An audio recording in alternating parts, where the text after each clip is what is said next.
Along, siap-siap kita nak. Orang dah nak datang beraya ni. Ya mak, dah siap dah ni.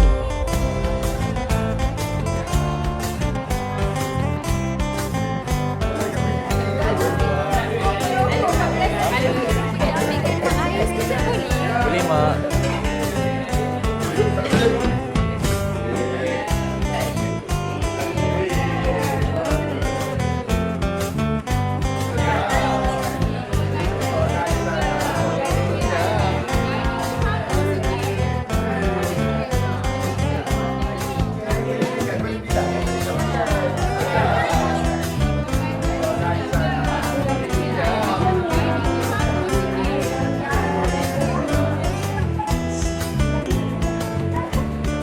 Lawa betul baju raya kau tahun ni. Lain macam Seri. Nampak mahal betul. Mahal lah ni. Baju ni je. Yang belikan. Rapet. Dia dah bosan dah. Tengok mak ni. Asyik pakai baju sama. Setiap tahun. Laki aku tu susah betul nak balik raya. Rumah tu macam dah tak ada apa yang nak dilakukan. Alah adik. Kita balik lah tu. Kamu kan baru tak balik. Dia kena keluar lah. Cari nafkah. Cari rezeki. Lambat laun. Pandailah. Dia perhatikan masa dia. Yelah tu. Along, kamu bila pula? Sabar Mak Su. Banyak lagi Alun nak beri kat Mak ni. Banyak lagi jasa Mak yang Alun tak dapat nak balas. Betul lah sendiri. Biarlah kita pandang aku dekat sini. Daripada aku jadi seorang yang betul, mak-mak macam aku ni, betul.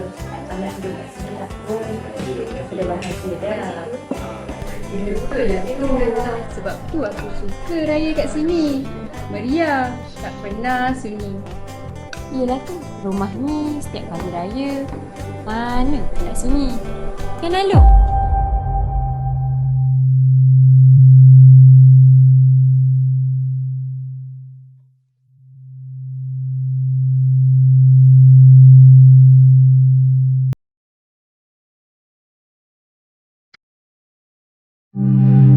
Hari ini raya yang berpisah, sayu tanpa sahutan suara,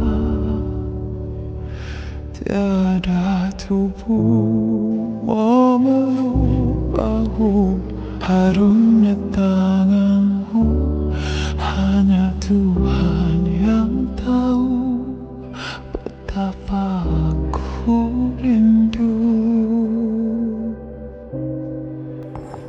beraya denganmu.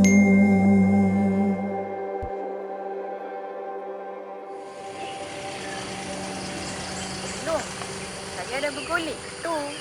Kamu dah tunggu nak makan sama-sama ni. Okey Mak Su, Along on the way dah ni. Ni Along ada bawa lauk sikit. Nanti jom makan sekali. Wah, okeylah. Hati-hati.